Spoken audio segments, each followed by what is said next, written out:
The Pareto Principle says that for 80% of the effects, only 20% of the causes are relevant. The rest are trivial.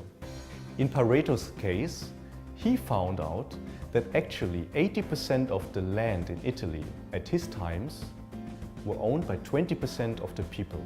So 80% of the wealth of his countries belonged to 20% of the people. But the examples are numerous. You can apply it to any aspect of life, especially your work life, but as well private life. How does the Pareto Principle help us in management? Well, it helps us to identify the 20% of tasks that really matters. It helps us to understand that we should focus on these tasks first throughout our day, because these are the things that will produce very likely more than 80% of the results which are crucial for our business.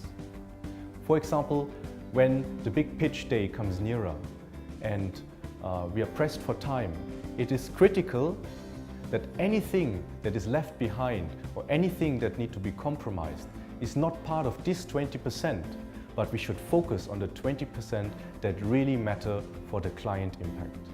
The examples go on and on. The point is to understand that in most cases you can do less and expect more.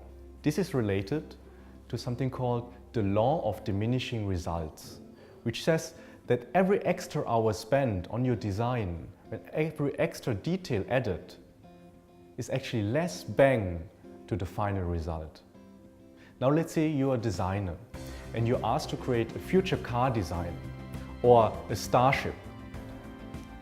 Given 5 minutes time, you could present either a single car at top quality or 5 cars at a wireframe level only. But let's say your client at this stage of the development doesn't really know what he wants. So at this stage, 5 wireframes are much more important to produce and to discuss with the client than a very detailed drawing that might be just wrong.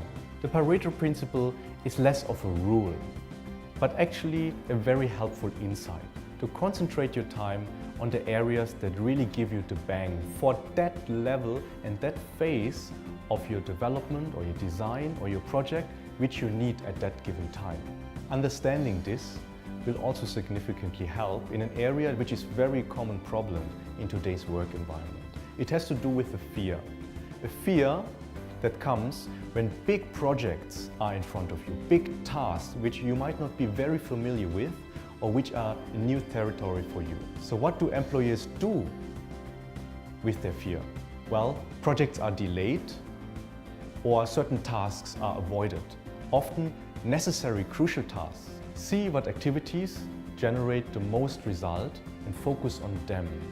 An experiential understanding that actually the first 20% of what you can do will produce 80% of the results, will help you to break this fear, will help your staff to actually get started, to actually map things out, to think things through, and then already have constructed 80% of the mind maps needed.